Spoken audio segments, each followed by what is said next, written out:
Aziz kuzatuvchilar, bugungi navbatdagi patsientimiz Muzrabot tumanidan 1990-yil tug'ilgan.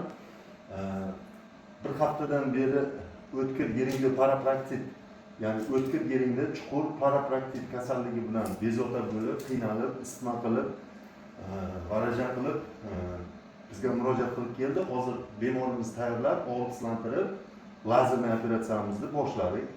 Lazerli operatsiyamiz tugatgandan keyin sizlarga natijamizni ko'rsatamiz. Yaxshimisiz, yo'qmi? Ha? Yaxshi.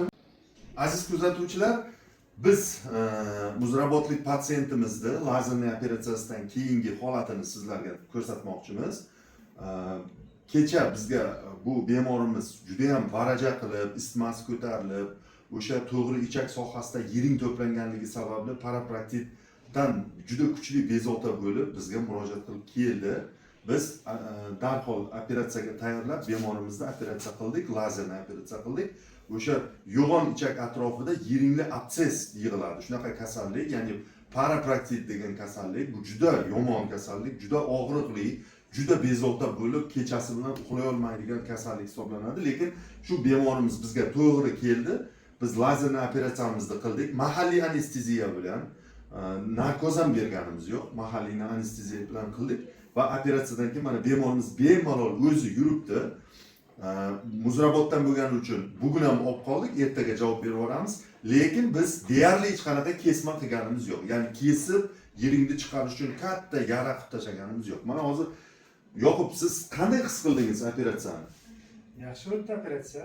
Qo'rqandim operatsiyadan. Kecha boshida operatsiyadan oldin juda vahimali bo'lib tuyuldi. Qo'rqandim, vahima qilib. Shunday. Operatsiya yaxshi o'tdi. Og'riq sezmadim. Operatsiyadan keyin qanday? Hozir juda o'zimni yaxshi his qilyapman. Isitmalar yo'qmi?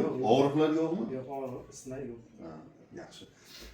Shu aytganimdek sizga o'sha 1-2 kun pervaskangizni qilib turamiz va undan keyin shu bemalol o'zingiz oldingi hayotingizga qaytib davom ettirasiz. Bemorlarga shu lazerli operatsiyani tavsiya qilasizmi? Tavsiya qilaman.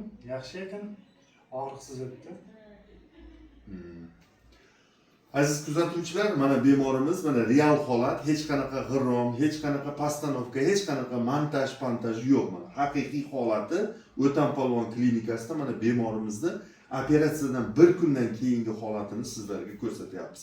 Kimda-kim agar shu proktologik muammolar bilan qiynalib yurgan bo'lsa yoki qon tomirlar, ya'ni varikoz kasalligi bilan qiynalib yurgan bo'lsa, bizga murojaat qiling. Biz sizga eng so'nggi zamonaviy lazerli texnologiya asosida operatsiya qilib davolab beramiz va tezda sizni sog'lom hayotga qaytaramiz.